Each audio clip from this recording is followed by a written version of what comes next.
Hey friends, welcome back to Sips and Stories. I'm JJ, and tonight I want to talk about a story that came out of nowhere and took over my heart, The Rose.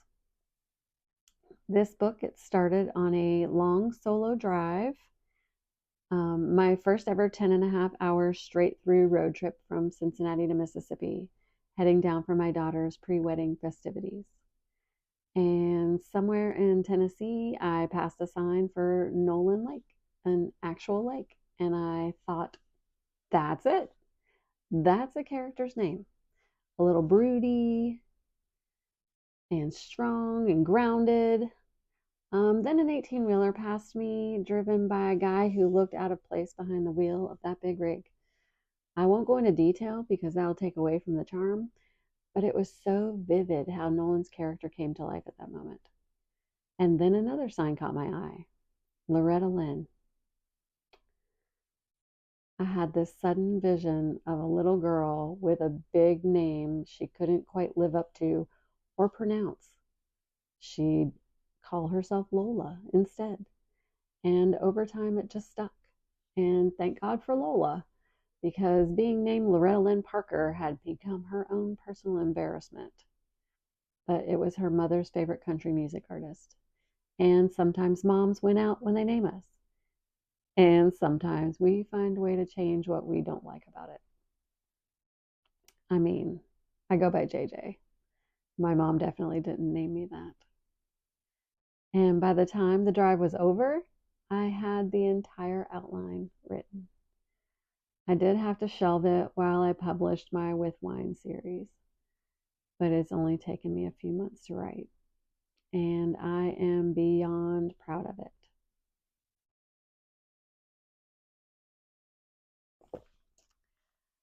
The Rose, it's messy, it's painful, it doesn't ease you in gently.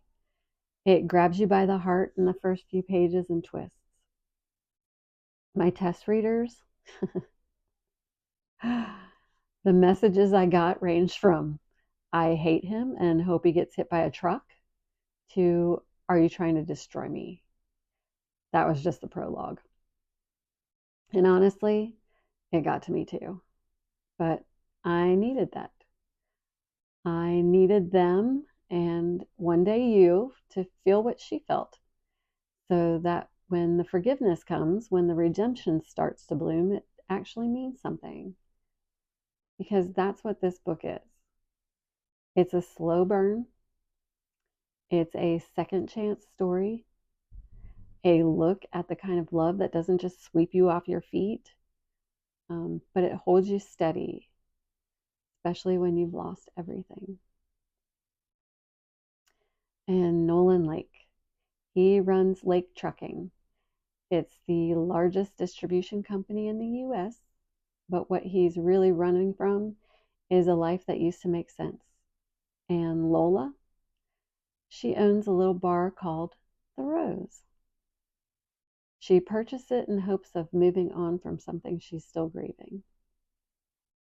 These two collide in a way that unravels every single plan they thought they had. And from there, well, buckle up, because The Rose is filled with twists you won't see coming. I'm sorry, but it'll wreck you again, and then it'll heal you. It's joy and pain, laughter through tears, and endings that earn their sweetness.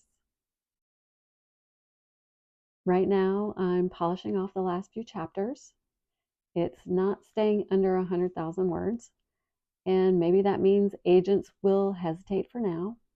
But for my test readers, I'm letting it breathe in its full length. Later, I'll trim it for beta readers and querying, but I won't cut its soul. This story deserves to be exactly what it is before it becomes what it needs to be for publishing. Do I want to query? Yes. Am I scared? Also, yes. Because I want these books out there. I want to hold them in my hands, to put them on a shelf, to share them with anyone who wants to read stories that feel real and raw and redemptive. But I also know this. If traditional publishing doesn't bite, I'll still write the rest of the series. because these characters, they won't let me go. I dream about them. They aren't extras. They live in my head, and they're already lining up for their own stories.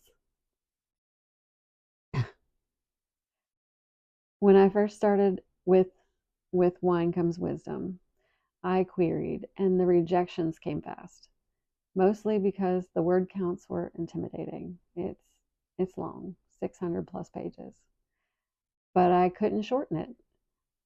It was the story of me processing decades of trauma through fiction. My writing became therapy. It became clarity. It became my personal healing story.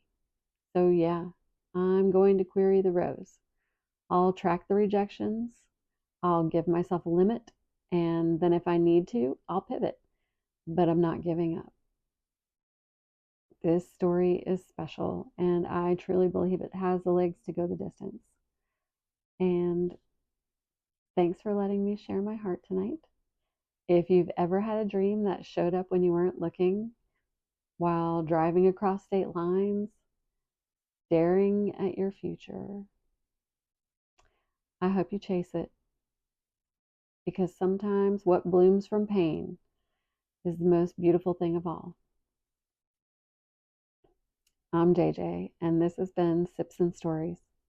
I'll see you next Sunday night in my PJs, drink in hand. Until then, keep writing, keep dreaming, and don't be afraid to let the story wreck you. That's how you know it's real. Subscribe to my YouTube channel if you haven't already.